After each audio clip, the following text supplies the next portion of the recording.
Hi guys, it's Kayla and this is my reading summary for August. I'm not sure when I'm going to actually upload this, but I am filming it a little bit early since I'll be leaving soon for 2 weeks. And I'm just going to be talking a little bit about the 11 books that I read this month. So let's get started.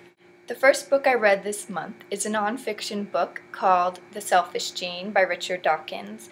And this was published in 1976, so it's one of his older books, and this was actually my first Dawkins read, and I just loved it. I gave it 5 stars, and I just thought it was an awesome book. I enjoyed it from start to finish. So in this book, Dawkins provides evidence for the theory that basically natural selection acts upon the gene rather than individual organisms or groups such as populations. And those are the levels that are typically looked at with regards to natural selection, but there are instances where it doesn't seem like it would be benefiting the individual or the group, but it would benefit the genes, and it can explain concepts like altruism.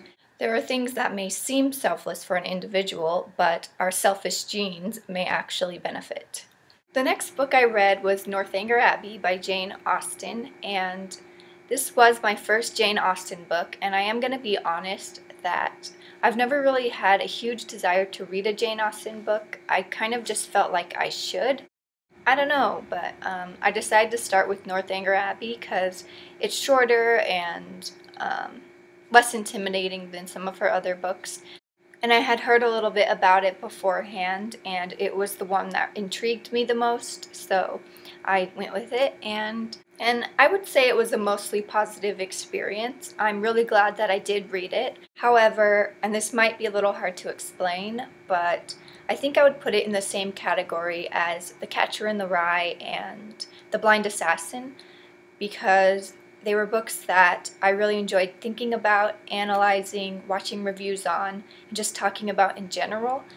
Yet, I knew that my experience reading them wasn't that great. I really struggled with trying to give them a rating, so for my own sanity, I devised a shelf on Goodreads that is where I'll just stick these books that I don't know how to rate, and I've called it Unrateable Love-Hate. I feel really torn because I do feel like I have an overall fondness for these books, and when I hear people mention them, I'm like, I think it's awesome that people are reading them, and I would definitely recommend them. It's just my personal experience with it rather than anything the book's fault, I guess. I read A Million Suns by Beth Revis. This is the sequel to Across the Universe, and I gave this 4 stars. So I actually liked it better than the first one. I really enjoyed the mystery aspect of this one. The clues were really fun, and a few of the plot twists were a little predictable, and there were some awkward moments, but overall I thought it was really enjoyable and fun, and I liked where she went with the story, and I can't wait for the next book because this one left off at a pretty interesting point. She definitely left me in anticipation.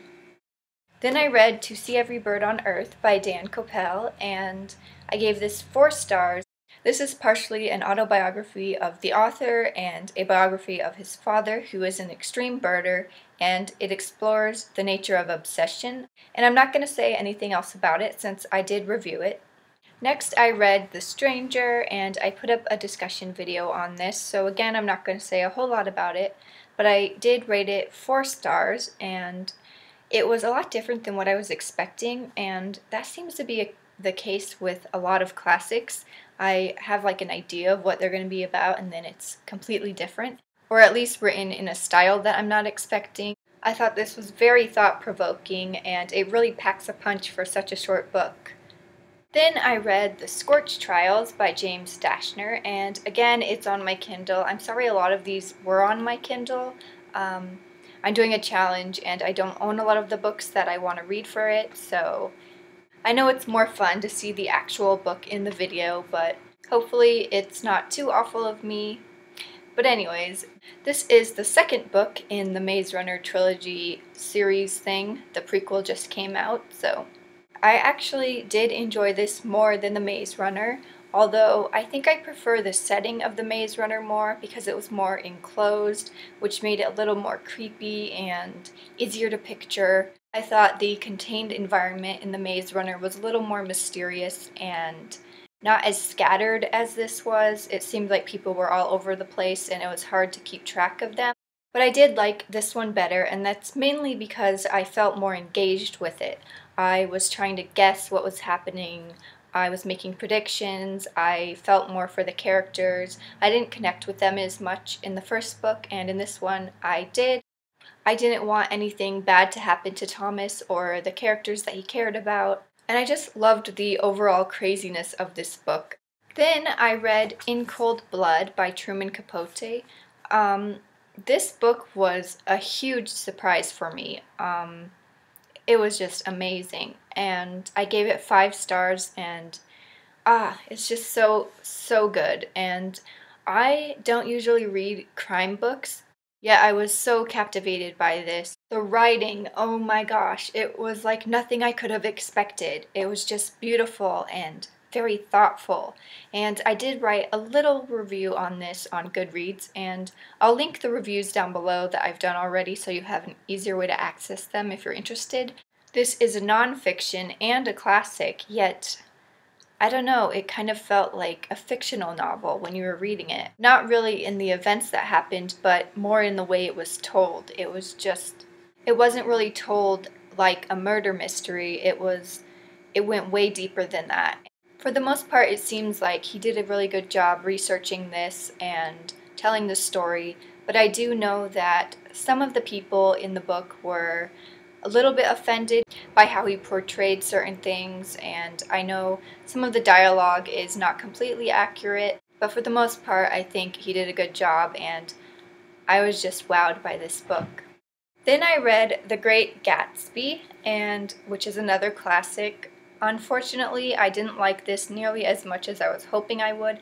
I really wanted to like this, and I could see why I should have liked it, considering the symbolism and all of that stuff. It was pretty significant in that regard, but that doesn't change the fact that I just didn't like it that much. And I actually still haven't rated this because I'm debating whether or not to put it on that unreadable shelf that I created, but I don't know, it doesn't really fit with the other books in the same way. So I don't know, I have to think about it a little more. So up until this point, I had been sticking to a pattern of nonfiction classic sequel, nonfiction classic sequel. So the next book after The Great Gatsby was supposed to be a sequel, but because I was so disappointed in my reaction to The Great Gatsby, I really wanted to read another classic just to make up for it. Because I really wanted to love that book, and I do enjoy reading classics. I like the way they make me think about things, how they take me to a certain period of time in history, and I just had to read a classic right after that. And that was The Picture of Dorian Gray by Oscar Wilde. And this was a 5-star book for me, so that was a big success. And I feel really bad saying this, but this is pretty much the reading experience I was hoping for when I was reading The Great Gatsby. I just liked how peculiar this was and the eeriness. It is insanely quotable. I was highlighting left and right. It was outrageous. Good thing I had a Kindle where I could do that. I was just so amused by this, the dialogue and everything. It was just great. And I will definitely be buying this book in the future. And I thought this had a very intriguing premise, and that's really what made me interested in reading the book, but it ended up being a lot more than that, and yeah, great book. Then I read The Death Cure by James Dashner, the 3rd book in the Maze Runner trilogy. This was actually my least favorite of the 3. This was fun to read, but it definitely had its flaws. There were just some plot twists that I thought weren't as great as they could have been. They added suspense to the story, yet when they were revealed it was kind of disappointing. He did leave a lot of unanswered questions, and a lot of times when we were getting close to finding some things out, he would make something happen that would prevent it and keep us in the dark, and that got frustrating.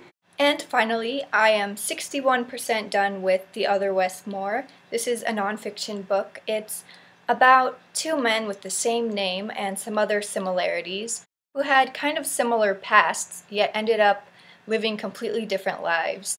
It's kind of a look at how important certain decisions are and how they can really change the course of our lives, and how important it is to make the right choices and make sure you're on the right path in life.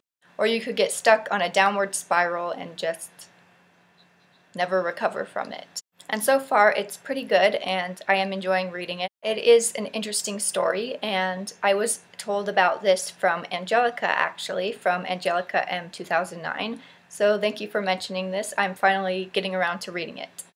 Well, those were all the books that I read in August. I hope you enjoyed this video. Let me know if you've read any of these books, or if you maybe want a review on any of them. Although I won't be filming it for a while since I'm going to be gone for 2 weeks, just keep that in mind. Have a good start to September, and I'll see you later.